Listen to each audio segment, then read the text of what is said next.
సరిగ్గా జరపకుండా నిర్లక్ష్యం చేసినటువంటి తీరు కనబడుతుంది. దారుణంగా హత్య చేసినటువంటి ఘటన జరిగినప్పుడు ఆ స్పాట్లోనే భార్యని తీసుకెళ్ళి కానీ కుటుంబ సభ్యులు కానీ తీసుకెళ్ళి చూపించలేదు. పత్రికలు వచ్చిన తర్వాత మరుసటి రోజు మీరు పత్రికల్లో చూడలేదా అని చెప్పి అంటున్నారు పోలీసులు. అంటేనే పోలీసులు ఎంత నిర్లక్ష్యంగా ఉన్నారు ఈ హత్య పట్ల అనేది స్పష్టమవుతుంది.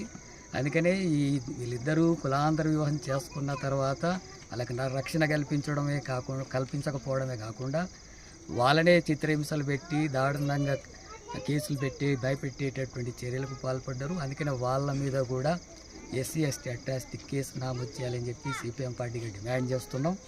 అట్లాగే ఈ ఘటనకు సంబంధించి నిర్లక్ష్యంగా వివరించినటువంటి పోలీసుల మీద కూడా విచారణ జరపాలి. ఎందుకంటే రాష్ట్రంలో ఈ కుల దురంకార హత్యలు పెరుగుతున్నాయి.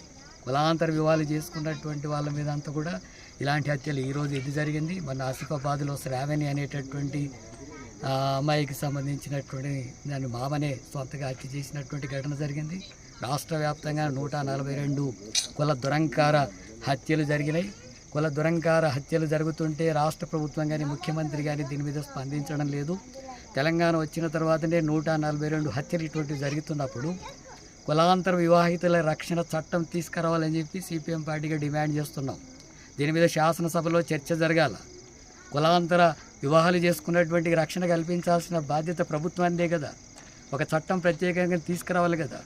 ఇలాంటి ఘటనలకు పాల్పడితే తీవ్రమైనటువంటి చర్యలు ఉంటాయని చెప్పేటటువంటి పద్ధతుల్లో ప్రభుత్వం వివరించకపోతే ఇలాంటి కుల ఉన్మాద హత్యలు పెరుగుతాయి. ఇలాంటి దారుణాలు జరిగేటటువంటి పరిస్థితి ఉంది.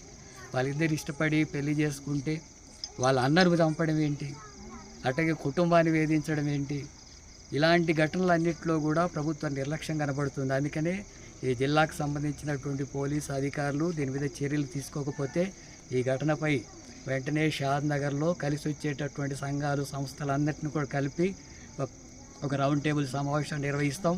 వెంటనే నిందితులంతా కూడా అరెస్ట్ చేసి కఠినంగా శిక్షించి ఫాస్ట్ ట్రాక్ కోర్టు ఏర్పాటు చేసి వాళ్ళని శిక్షించాలని చెప్పి సిపిఎం పార్టీగా డిమాండ్ చేస్తున్నాం.